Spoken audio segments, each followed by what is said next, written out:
Assalamualaikum warahmatullahi wabarakatuh. Selamat pagi, selamat siang, selamat malam kepada Pak Hendra. Di sini saya Rasa Lisa Kelontong Bolon dengan NIM 187231083 akan memberikan hasil proposal dari rancangan skripsi saya itu adalah pengembangan model explainable machine learning untuk rekomendasi pembelian pemain sepak bola berbasis analisis multi atribut.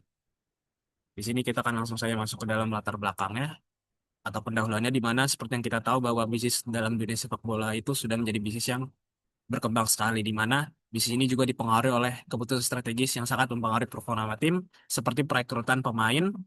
Terus perekrutan pemain ini juga membutuhkan kondisi keuangan klub di mana kondisi klub itu juga harus sesuai apakah pemain ini sesuai dengan budget yang dimiliki suatu klub dan pencapaian target untuk mencapai target kompetisinya di mana seperti yang kita tahu kalau misalnya suatu tim itu ingin juara maka mereka harus memiliki pemain-pemain yang eh,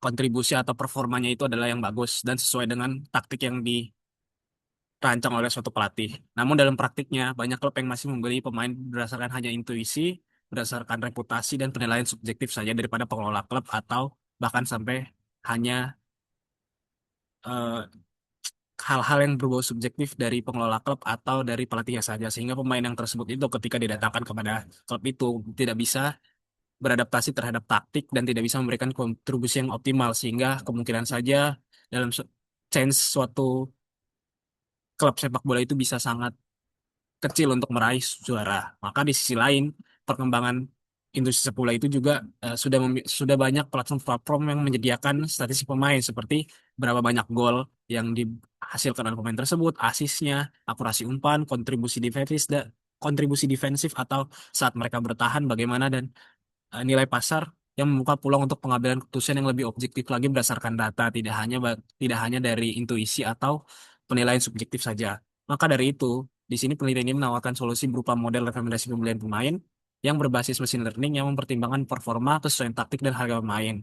Dan juga untuk hasil dari machine learning ini bisa dibaca oleh orang-orang non-IT atau pengelola klub, maka akan ditambahkan explainable AI menggunakan siap untuk menjelaskan faktor-faktor apa saja yang mempengaruhi rekomendasi pemain tersebut untuk sesuai dengan taktik dan keuangan satu klub. Oke, kita akan masuk ke dalam rumusan masalah yaitu yang pertama adalah bagaimana mengembangkan model explainable machine learning untuk rekomendasi pemain sepak bola berbasis performa, kesesuaian taktik, dan harga. Lalu yang kedua adalah bagaimana tingkat kinerja model dalam menghasilkan rekomendasi yang akurat dan relevan. Dan yang ketiga adalah faktor apa saja yang mempengaruhi hasil rekomendasi berdasarkan analisis explainable AI.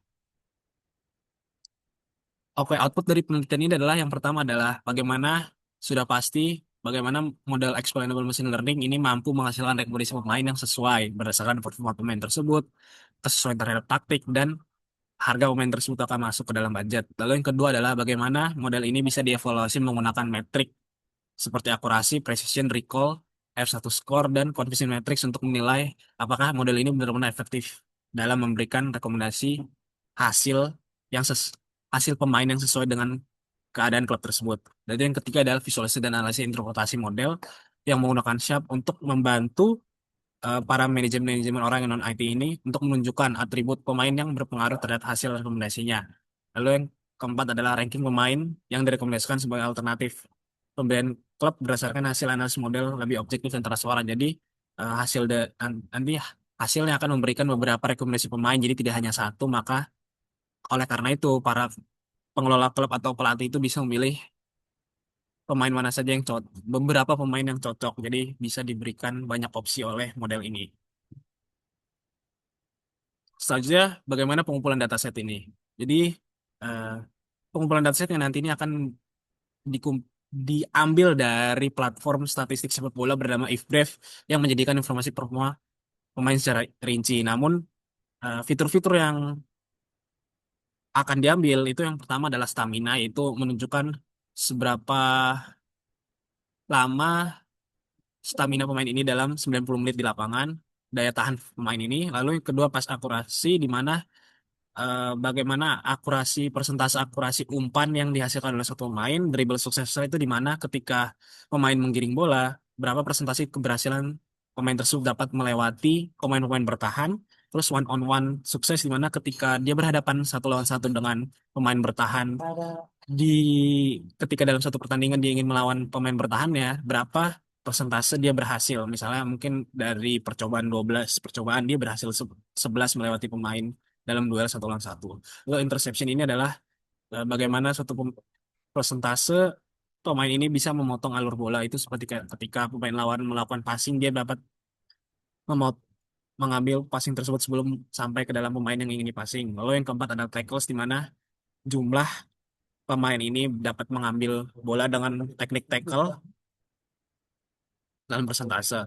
Yang ketujuh adalah key passes, yaitu adalah umpan yang bisa menciptakan suatu peluang atau tembakan tercipta suatu gol. Lalu yang expected goals itu adalah peluang pemain dalam menciptakan suatu gol, dan expected assist itu adalah bagaimana peluang suatu pemain itu bisa menciptakan assist dari umpan yang diciptakan. Lalu progressive pass yaitu adalah umpan yang membawa bola lebih dekat ke area pertahanan, di mana umpan tersebut bisa langsung memberikan peluang kepada pemain penyerang untuk langsung memberikan eh, serangan. Itu mungkin bisa hanya tidak berbuah gol, tapi bisa mengancam pertahanan lawan tersebut. Lalu ada recovery di mana ketika dia melawan kesalahan dan pemain lawan berhasil mengambil bola dan mungkin hampir ini pemain yang melakukan kesalahan itu bisa merebut kembali penguasaan bola tersebut. Dan arterial duel with rate itu adalah persentase keberhasilan pemain ketika duel di udara itu ketika menyundul. Lalu yang ke-13 itu adalah edge, di mana seperti yang kita tahu, hmm, umur suatu pemain itu juga menentukan suatu kelas pemain. Ketika mungkin lebih tua, pengalaman lebih banyak namun stamina lebih dikit, tapi mungkin ketika lebih muda stamina lebih banyak tapi pengalaman yang dilakukan oleh pemain tersebut belum terlalu banyak. Jadi itu juga sangat berpengaruh. Lalu ada market value atau harga pemain, di mana ini juga yang akan mempengaruhi kebutuhan suatu model, dan berdasarkan apakah budget dari klub tersebut mencukupi untuk membeli satu pemain tersebut. Dan yang terakhir adalah injury history, di mana ini merupakan riwayat dari suatu pemain tersebut, berapa kali dia berapa kali dia terkena cedera dalam semasa dia dalam rentang suatu waktu tersebut. Oke, kita akan masuk ke dalam model kerangka kerja dan tools yang digunakan. Di sini saya akan menggunakan XGBoost yang digunakan sebagai model machine learning utama untuk menghasilkan rekomendasi pembelian pemain berdasarkan performa, kesesuaian taktik, dan harga pemainnya. Lalu Shape yang digunakan untuk pendekatan explain AI untuk menjelaskan faktor-faktor yang paling mempengaruhi hasil rekomendasi model. Lalu dari toolsnya berikut ini, saya akan menggunakan Python yang merupakan bahasa yang akan saya gunakan sebagai bahasa pemrograman utama dalam pengolahan data, pemodelan, dalam pemodal mesin learning. Lalu Pandas yang digunakan untuk membaca, membersihkan, dan mengelola data itu library-nya. Lalu ada NumPy digunakan untuk komputasi numerik dan pengelolaan array data. Ada Skitlearn di mana digunakan untuk preprocessing data, pembagian data latih dan uji, serta evaluasi model. Lalu Shape Library digunakan untuk menjelaskan hasil prediksi model dan mengidentifikasikan fitur yang paling berpengaruh. Ada Matplotlib atau Seaborn yang digunakan untuk visualisasi data, evaluasi model, dan hasil interpretasi dari Shape-nya. Dan ada Jupyter Notebook atau Google Colab yang digunakan sebagai lingkungan kerja untuk implementasi, eksperimen, dan analisis model. Oke, sekarang kita akan masuk ke dalam metode penelitian. Eh, di mana dalam metode penelitian ini, yang pertama adalah pengumpulan data yang sebelumnya sudah saya jelaskan. Ini merupakan statistik dari sepak bola verb yang menyediakan informasi performa pemain secara rinci, dan tadi untuk atribut-atribut yang akan diambil sudah saya jelaskan sebelumnya. Dan data yang difokuskan ini tidak hanya ini merupakan nanti datanya itu akan sesuai dengan posisi posisi yang akan tertentu. Misalnya ketika suatu klub itu perlunya pemain bertahan, maka pembobotan pembobotan atributnya itu akan lebih dibobotin kepada fitur-fitur yang bertahan. Dan kalau misalnya menyerang akan fokus ke menyerang. Lalu preprocessing data, di mana setelah pengumpulan data itu akan dilakukan tahap preprocessing untuk memastikan kualitas dan konsistensi data. Jadi di tahapan ini itu ada pembersihan data yang menghapus ketika ada data yang duplikasi atau menangani missing values-nya. Ada normalisasi statistik per 90 menit untuk menghindari bias menit bermain. Lalu ada juga seleksi atribut yang relevan dengan kebutuhan taktis klub. Dan ada juga nanti akan membagi dataset menjadi data latih dan data uji untuk keperluan evaluasi model. Lalu yang Ketiga itu adalah perancangan model exponential learning, di mana model yang dikembangkan akan menggunakan eh, gradient boosting berbasis XGBoost yang mampu menangkap hubungan kompleks antara atribut performa pemain. Dan model ini juga dirancang untuk menghasilkan skor atau label rekomendasi pembelian pemain berdasarkan kombinasi performa, kesesuaian taktik, dan harganya. Dan proses pelatihan model ini menggunakan data latih serta penyesuaian parameter yang meningkatkan kinerja model. Selanjutnya akan dilakukan evaluasi model untuk menguji efektivitas suatu model tersebut yang dikembangkan dan akan menggunakan metrik kerja yang sesuai seperti akurasi, precision, recall, dan Evans score atau metrik regresi tergantung pada bentuk output modelnya nanti. Evaluasi ini bertujuan untuk mengukur seberapa baik model dalam menghasilkan rekomendasi yang akurat dan relevan.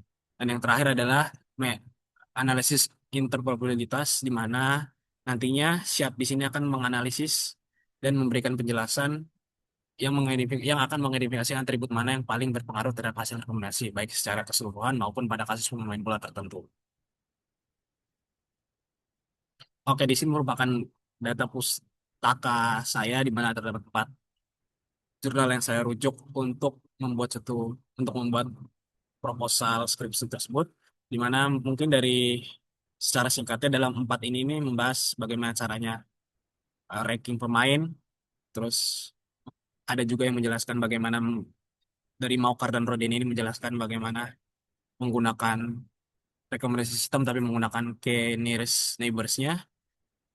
Dan dari semua yang 4 ini, yang paling belum ada itu adalah penggunaan explainable yang nantinya saya akan menggunakan Sharp.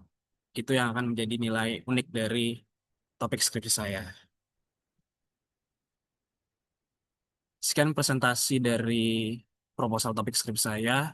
Terima kasih telah memperhatikan.